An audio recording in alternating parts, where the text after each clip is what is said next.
Good morning. It's another day in my happy little life.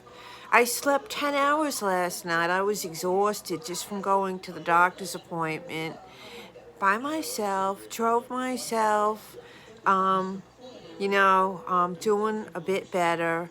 And the doctor, is very concerned. This is one of my team of healthcare professionals. He held my hand through the whole visit.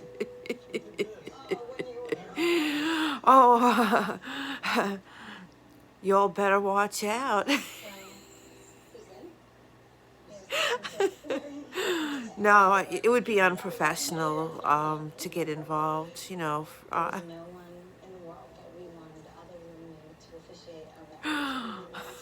Anyway, oh, I had a topic and now I started laughing and I forgot. What was I going to talk about? Oh, okay. So anyway, when I was at like my worst point, I thought I was dying. I was convinced.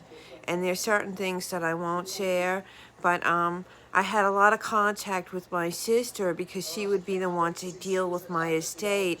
And one of the things that broke my heart was I remembered when my grandmother passed away, and she only lived in a one-bedroom apartment in Manhattan, but I remember very clearly, I believe it was on a Sunday, my parents and myself and my sister went there and we had to go through all of her stuff. And my grandmother was very meticulous, and she kept cash around in like 1,000 different spots. She had one of those old-fashioned metal cabinets that generally were used in kitchens back in like the 20s through the 60s, like a freestanding metal cabinet. And she had worked when she first came to the country as a Ukrainian cleaning lady in a giant office building at night. And all these different companies that she, cleaned their office, they liked her and they would give her things. And one was like a linen supply place. And so they would always give her like samples of different linens. And she never used them. She just took them home and folded them neatly and put them in the metal cabinet. So when we were going through her things, we knew what she was like. We went through all these folded, rolled up linen things, and every one of them had like at least a $20 bill. There was like money stashed, thousands stashed, cash, all over that apartment. We had to go through everything with a fine-tooth comb. But it was a one-bedroom, and we did it basically all in a day. I think we went back afterwards to get rid of more things. There were a lot of old Ukrainian ladies that knew that, like, we were going to be putting things out that were like in excellent condition, but that, we just couldn't take it all. So we then took things out and put them like, and all these Ukrainian ladies were like waiting. They were there with their babushkas, and one of them got a fur hat. A Ukrainian word for it is a shuba. It's like a big furry hat that keeps real mink, real fur. A lot of her kitchen stuff, like any personal items we took, but like small pieces of furniture, certain clothing items, kitchen items, things that, So anyway, I'm kind of going off on a tangent. I was remembering that, and I'm in this house that has a lot of stuff. And some of it could have been taken and used by my sons had I passed away, or even my ex-husband. But if I passed away, my sister would have to come up from the south and go through things. And I thought of her it would be too much for her. She's got a lot of responsibility. So I thought anything that could not be used by my ex-husband or my children, I wanted to give away. I gave away 80 to 90% of my clothing, jewelry. Most of it was costume or semi-precious. I gave away a lot of my Pioneer Woman stuff. Things that I didn't think my sons or ex-husband would want or use. Because I just didn't want to be any more of a burden on my sister as I already was. So initially, my weight goes up and down. I had some larger size things that I had saved, even though they were too big to wear. And I bagged them up while I was really sick, dizzy, and winded. I just did a little bit every day, and not every day. And I knew a woman from the Facebook marketplace that if she or her family wouldn't keep it, she was passing it on to other people in the community. So I would text her from Facebook and tell her, sometimes I would take a picture if I was well enough to even hold the phone, and I would put it outside, or I'd have my son put it outside my front door, and on her way to work, we would like plan what day or whatever. She would just swing by, text me, I'm here, I'm picking it up, thank you. And I must have given her like 20 hefty bags of stuff.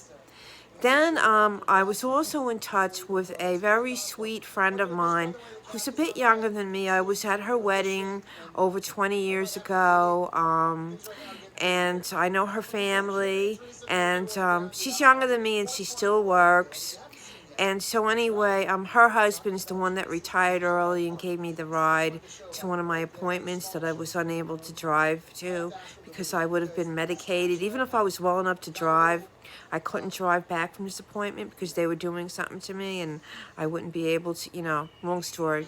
But anyway, her and her family have went through like hell and back, and she's a really sweet person, always worked really hard, not stuck up, very pretty girl, and just a nice person, never played games with me. Nothing, no competitiveness, because she's pretty and she's younger than me, so she has no need to feel anything. So anyway, I gave her and her family so much stuff, and a lot of it was still brand new in the packaging, and this was before Christmas, and she was like, oh, my family, I could give some of these things, and I said, yeah, like, her mother is only a few years older than me, and I had even said, oh, I bet your mother would like this or that or whatever, and she has two adult daughters, and I think they're thinner than me in the booty, but they have big boobies. So I knew that like most of my clothing would probably fit them. And so I got rid of like so much stuff, and I only kept like my underwear, my nightgowns, and a couple of outfits for going to doctor's appointment, and some loungewear because I thought I was dying. I was like making all my last wishes known to my sister and to a few other people as to who would get my car after I died. I had 3 valuable pieces of jewelry, things like that. I had made my last wishes very specifically known.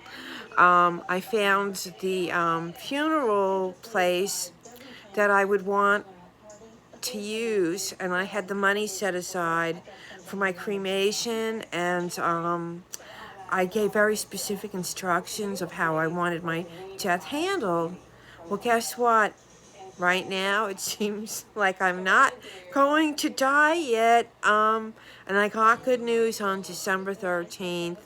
There was, when I had the PET scan on November 30th, the doctor went on vacation. The following week, I had to wait until December 13th to find out there was no evidence of disease, no tumors, no, nothing that... So anyway, I had already given away this stuff, and I still thought that they missed something, that I was dying. So anyway, when I found out I wasn't dying, I have no regrets in giving away what I gave away because I'm spiritual, and I believe that God wanted it to happen that way, and that this was like a sign that I was supposed to turn over a new leaf and start a new life. And I did keep a few, favorite things. And so anyway, I started replacing things on clearance after Christmas on Walmart.com, Temu, and Amazon. So someone recently said to me just the other day, well, this is an opportunity for you to get a new wardrobe. And so, you know, thank God for Temu. Amazon, very little do I purchase from now.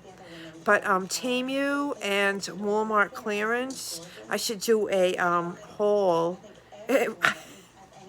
I must have spent thousands in the last month. And then I was like, oh crap, I have like these new medical bills coming up. And then I just got the good news the other day that they're not going after me for the $2,800. I do have a bunch of co-pays still, but like, I think I don't owe anything more than 500, if that. It might even be as little as 3 or 250. I have to look at it all. So, and my doctor's appointments are now starting to slow down. So I won't have as many, I mean, I had 1 week where I think I had like six $35 co-pays in 1 week. So anyway, I'm kind of rambling, but like, if you think you're dying, don't give your stuff away unless you're in a position to replace it should you live, and I am in that position. And I almost don't know why. I think I had another point, and I just kind of get distracted and ramble and everything. And you know, I'm just blessed. I really am blessed in so many ways. And that little sign from God the other day, you know, it wasn't just that he did what he did, but the timing that was like saying to me, hey, Jeannie, I am here, and I'm going to let you know I've been counting the hairs on your head. So everybody have a great day. I will, no matter what happens, I will. All right, everybody. Bye.